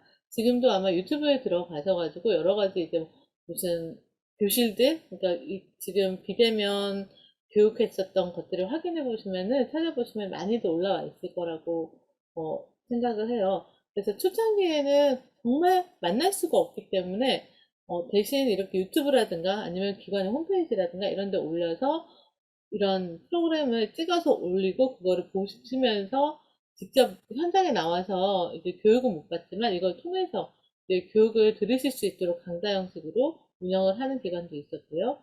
또 어떤 곳은 아예 이거를 시스템화해서 실질적으로 그런 이제 수강료를 내고 듣는 강좌하고 똑같은 그런 구성을 해서 운영을 한 곳도 있습니다. 그리고 이게 조금 더 확대가 되면서 줌을 통해서 실시간으로 뭐 체조라든가 뭐 노래라든가 이런 것들을 할 수 있도록 하는 경우도 있었습니다. 그리고 또 건강 강좌 같은 것들도 직접 이제 뭐 한 30명, 40명 혹은 뭐 100명, 200명 모아서 그 어르신들이 그 자리에 앉아서 들으시던 그런 건강 강좌를 선생님을 모시고 있는 동영상으로 이제 인터뷰를 하면서 이 내용을 이제 동영상을 만들어서 유튜브에 올리거나 홈페이지에 올려서 어르신들이 직접 접속해서 그 내용을 들으실 수 있도록 하는 그런 비대면 열린 건강 강좌 같은 것들도 많이 운영을 했었습니다. 그래서 이런 것들을 운영을 하다 보니까는 사회복지사들이 직접 이거를 찍는 경우도 많고 이 동영상을 편집하는 일들도 많아졌습니다. 그래서 이런 데 대한 기술이 많이 요구되는 그런 상황이 도래했습니다. 그 다음에 이제 일곱 번째로는 프로그램을 이용한 비대면 상담인데요. 이건 이제 컴퓨터 프로그램을 얘기를 하는 겁니다. 그래서 내담자와 상담사가 대면에서 진행해왔던 기존의 그런 일반 상담이라든가 집단 상담을 감염의 위험을 낮추기 위해서 비대면으로 실시를 하고요. 줌이라든가 영상통화를 통해서 다양한 프로그램을 통해가지고 이제 진행을 하는 겁니다. 밑에 제가 이제 조금 블러 처리를 한 거는 이제 개인 프라이버시 때문에 이제 블러 처리를 했는 건데요. 이건 이제 줌으로 집단 상담을 하는 거고요. 집단 상담 내용은 이제 치매 예방, 교육 같은 것들을 집단 상담으로 소규모로 해서 진행을 했었던 내용입니다. 그래서 상담사와 물리치료사가 같이 들어가서 어르신들이 직접 활동할 수 있도록 하는 상황이었는데요. 들으시면서 어머 어르신들이 줌으로 이렇게 상담을 할 수 있다고 라고 생각을 하실 겁니다. 처음에는 저희도 할 수 있을까 없을까 고민을 너무 많이 했는데 그래도 시도를 해보자라고 시도를 했습니다. 그래서 처음에는 거의 1회기는 각 어르신들이 접속할 수 있도록 하는데 모든 시간이 다 들어갔습니다. 한 분 한 분 어떻게 접속하는지 그 시간에 와서 1대1로 알려드리긴 했지만 그 시간이 돼서 또 들어가려고 하면 안 되는 분들이 계셨기 때문에 이런 부분에 대해서 계속해서 이제 알려드리고 그리고 이제 가족들의 도움을 받아서 접속하시는 분들도 계셨고요. 그런 식으로 해서 시작을 하다 보니까는 나중에는 자연스럽게 이렇게 줌으로 접속을 하실 수 있는 그런 환경이 구축이 됐었습니다. 이렇게 줌을 통해서 이제 어르신들의 상담 프로그램을 운영을 하기도 하고, 아니면 영상 통화를 통해서 이제 상담을 하는 거죠. 어르신들 얼굴을 보면서 또 목소리만 들어서는 환경이 어떤지 잘 모르는 경우가 있기 때문에 영상 통화를 통해서 어르신의 환경이라든가 이런 상황에 대해서도 상담을 하기도 합니다. 그리고 이제 앞에서 제가 많이 얘기했었던 것 중에서 하나가 디지털 역량이 강화돼야 되는 그런 필요성이 많이 이제 증가됐다라는 얘기를 했는데요. 그래서 디지털 교육 프로그램이 많이 확대가 됐습니다. 그래서 어르신들이 일상생활을 하기 위해서 꼭 필요한 기술들이 있기 때문에 이분들에 대해서 뭐 스마트폰 교육이라든가 컴퓨터를 다루는 기술이라든가 키오스크를 활용하는 기술이라든가 이런 것들을 계속해서 교육을 할 수밖에 없기 때문에 그런 교육들을 진행을 해왔습니다. 왼쪽에 보시면은 이제 디지털 역량 강화 교육이라고 해서 스마트폰부터 시작해서 컴퓨터 이런 교육들을 어르신들이 받으면서 직접 접해보고 직접 만져보고 그래서 활용 기술들을 점점 익히는 그런 과정이었고요. 그다음에 오른쪽 같은 경우에는 이게 키오스크입니다. 이게 교육용 키오스크인데 실질적으로 사용도 나중에는 할 수도 있습니다. 일단 이 키오스크 같은 경우에는 한 6가지 정도의 기능이 들어있어요. 그래서 햄버거집, 그 다음에 카페, 그리고 그 동사무소에 가시면 우리가 민원을 그 증명서를 각종 증명서도 떼는 게 있죠. 그리고 그다음에 기차, 그리고 고속버스, 그다음에 영화관 이렇게 6개의 기능이 있어서 그 기능 중에 하나를 선택해서 들어가서 저렇게 지금 화면에 보여주시는 것처럼 햄버거를 주문할 수도 있고, 그다음에 뭐 기차표를 예매할 수도 있고 그렇게 되어 있습니다. 그래서 이 기계를 통해서 충분히 사전에 예행 연습을 해보시고 현장에 가시면은 기계가 조금 바뀐다 하더라도 그 속성을 이제는 익히셨기 때문에 덜 부담스러워 하시는 그런 상황이 될 수 있는 거죠. 그래서 저희 같은 경우에는 후원자로부터 이 기계를 후원을 받아서 설치를 하고 어르신들께 일정 기간 교육을 했습니다. 그리고 그 교육을 통해서 이 디지털 키오스크를 활용할 수 있는 기능을 향상시켜서 그분들이 자원봉사자로 활동할 수 있도록 제가 했고요. 그래서 어르신 자원봉사자분들이 그런 키오스크를 다른 어르신들께도 사용하는 방법을 알려드릴 수 있도록 그런 교육 활동을 진행을 했습니다. 어떤 분이 그렇게 말씀을 하시더라고요. 아, 이번 주에 우리 손주 녀석하고 카페에 갔는데 손주가 할머니가 못하니까 내가 대신 해드릴게요 한다. 아니야, 내가 다 잘할 수 있어 하면서 본인이 직접 손주의 커피까지 다 주문해서 손수 결제까지 하셨다고 자랑을 하시더라고요. 그래서 그런 거 보면서 이런 것을 접촉할 기회가 없어서 못 하시는 거지, 아예 불가능한 건 아니다라는 것들에 대해서 다시 한번 이제 제가 확신을 갖게 되었고, 점점 더 이런 교육이 더 많아져야 되지 않을까라는 생각을 하고 있습니다. 그 다음 앞에서도 말씀드린 것처럼 AI 기술을 접목한 프로그램도 급격하게 늘어났습니다. 그래서 비대면 서비스의 확대에 따라서 기존의 사람을 대신한 AI 기술이 접목된 서비스가 점차 증가하고 있는데요. 대표적으로는 이제 왼쪽에 보이는 게 저게 효도의 인형입니다. 그래서 혼자 계시는 독거 어르신의 가정에 효도의 인형을 이제 들여서 저 인형이 입력을 해놓으면은 언제 약을 드셔야 된다고 알려드리기도 하고, 그 다음에 인사도 하고 말을 주고 받습니다. 그래서 혼자 계시는 분에게는 저 인형이 진짜 손주 같은 그런 느낌 드시나 봐요. 어떤 분이 이제 사진을 찍었는데 보니까 저 인형을 직접 업고 나오시는 거예요, 바깥에. 그리고 친구분들한테 나 이런 아이가 있다라고 해서 자랑도 하시면서 대인 관계에 있어서도 자신감이 좀 회복이 더 되시는 그런 모습도 있었습니다. 최근에 이제 TV에서 모 통신회사가 선전을 하는 걸 보니까 거기에도 이렇게 이제 인형의 모습은 아니지만 그 디지털 AI가 할아버지랑 뭐 끝말잇기도 하고 약 먹을 시간이라고 알려주기도 하고 그 스케줄을 알려주기도 하더라고요. 그래서 그런 생활을 이제 어르신들에게도 이렇게 반려로봇의 형태로 점점 더 가까이 다가오고 있습니다. 그리고 이제 디지털 치매 예방 교육이라고 해서 어르신들이 치매 예방 교육을 하는 데 있어서 이제 손으로 적고 종이에 뭐 연필로 가지고 하던 것을 그 아이들이 가지고 노는 그런 게임의 형태로 치매 예방 교육을 하는 것이 이제 도입이 되고 있습니다. 그래서 그런 것들을 노인복지관들에서 지금 도입을 해서 치매 예방센터하고 같이 협력을 해서 진행을 하고 있습니다. 그래서 이런 것들이 앞으로 점점 더 확대가 될 것이라고 생각이 됩니다. 그다음 또 방역 키트라든가 뭐 손편지 나누기 이런 것들을 많이 나누는 그런 활동을 했었는데요.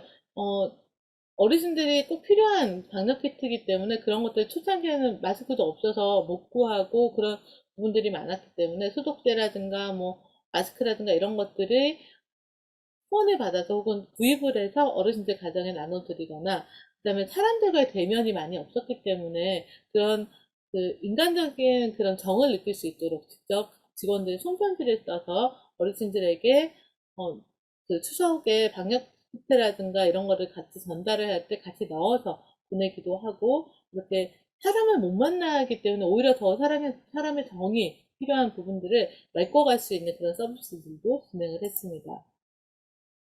그리고 기타 비대면 프로그램이라고 했는데요. 제가 앞서서 한 10가지 정도를 보여드렸는데 아마 이것도 아마 일부분이라고 할 수 있습니다. 그래서 여러 가지 것들을 지금 계속해서 시도를 하고 있는데요. 앞에서 얘기하지 않았던 것 중에서 이제 기타로 또 소개해 드릴 것들이, 기존에 뭐 캠페인 같은 것들도 사람을 대면을 만나서 종이를 나눠 드린다거나 어떤 것들을 하거나 하는데 요즘에 그걸 할 수가 없는 상황이죠. 그래서 온라인으로 캠페인을 대신하는 그런 경우도 있고요. 현수막이라든가 이런 것들을 통해서 캠페인을 실시하는 경우가 많아졌습니다. 그 다음에 온라인 복지관이라고 해서 온라인을 통해서 직접 복지관에 들어갈 수 있도록 홈페이지 안에 온라인 복지관을 구성해 놓은 그런 복지관들도 또 많아졌습니다. 그 다음에 연말이 되면 한 해 동안 열심히 준비해 온 것들을 이제 자랑하고 뽐내는 자리를 항상 가지고 있는데요, 복지관들에서. 그런 발표를 할 수가 없게 됐잖아요. 그래서 그런 것들을 아예 못하다가 이제는 서서히 비대면이지만 발표를 합시다라고 해서 각 기관들에서 비대면 발표를 멋지게 해서 그걸 동영상으로 제공을 하거나 아니면 유튜브를 통해서 생중계를 하거나 이런 형식을 통해서 발표회를 하고 작품 전시회를 하고 있습니다. 그리고 기본적으로 지금 여러분들도 많이 하셨겠지만 회의라든가 간담회라든가 이런 것들은 거의 이제 비대면으로 많이 진행을 해 왔었고요. 아마 그 작년 연말부터는 좀 대면으로 많이 바뀌어서 또 대면 회의를 했었는데 최근 들어 또 비대면으로 좀 바뀌고 있는 경향도 있습니다. 그래서 그때 때에 맞춰서 비대면으로 이제 간담회라든가 회의를 진행하고 그 다음에 어르신들께 혹은 이제 이용하시는 분들에게 이용자 만족도 조사라든가 욕구 조사 같은 경우에도 예전에는 일일이 이제 종이에다가 보고 설명을 해드려서 이제 체크를 해드렸는데 조금 더 간략화된 방식으로 직접 대면할 수 있는 시간이 적고 그리고 이렇게 만나서 설명을 드리기가 쉽지가 않기 때문에 간단한 양식을 가지고 구글 독스라든가 이런 것들을 통해서 만족도 조사라든가 욕구 조사도 진행을 하고 있습니다. 그래서 이렇게 다양한 활동들을 하고 있다는 것들을 이제 여러분들에게 설명을 드리기 위해서 밑에 이제 보시면은 크리스마스 캐롤이라고 되어 있는 데가 동탄노인복지관에서 비대면 프로그램 발표회를 하고 있는 그 사진이고요. 그 다음에 공포노인복지관에서 하고 있는 그 온라인 복지관의 모습을 설명해 드리고 있습니다. 이제 이렇게 길게 제가 설명을 드렸는데 다시 한번 마무리하면서 말씀을 드리도록 하겠습니다. 코로나19로 인한 그 팬데믹으로 인해서 지난 2년간 전 세계의 환경이 많이 변화했습니다. 그리고 이에 따라서 복지의 환경도 급변했습니다. 이 변화하는 상황 속에서 사회복지 현장에서는 비대면 서비스와 돌봄이라는 욕구가 함께 증가해 왔고요. 이에 따라서 다양한 방식으로 서비스의 전달 방식에 변화가 있어 왔습니다. 이에 대응하기 위해서 기존의 사회복지 서비스 방식에 안주하지 않고 새로운 방법을 고민하고 적용하는 한편 클라이언트들이 보다 쉽게 접근할 수 있도록 하는 노력이 매우 중요하게 되었습니다. 향후 이러한 감염병뿐만이 아니라 다양한 변화들이 일어나게 되겠지만 급변하는 상황 속에서도 계속해서 새로운 시도를 해나가면서 그 속에서 상황에 맞는 서비스를 또 찾아내고 그것들을 발전시키는 노력이 상당히 중요한 시기라고 생각을 할 수 있습니다. 그러기 위해서는 우리 사회복지 현장에서 근무하고 있는 사람들은 전체적인 상황을 정확하게 파악하고 이에 맞는 대응 방법을 찾아내는 그런 능력들도 요구된다고 할 수 있습니다. 그리고 기존에 진행해 왔던 방식에만 국한되지 않고 새로운 방식들을 가지고 와서 적용해보고 그것들에 대한 것들을 발전시킬 수 있는 그런 능력들이 중요한 시기라고 할 수 있습니다. 여러분들께 조금이나마 현장의 이야기를 들려드리기 위해서 이것저것 정리를 해봤는데요. 저도 처음이고 여러분들도 처음인 이 팬데믹으로 인해서 이렇게 정리하는 일조차도 처음인 것 같습니다. 그래서 많은 부분 부족할 수도 있겠지만 여러분들 이해해 주시고요.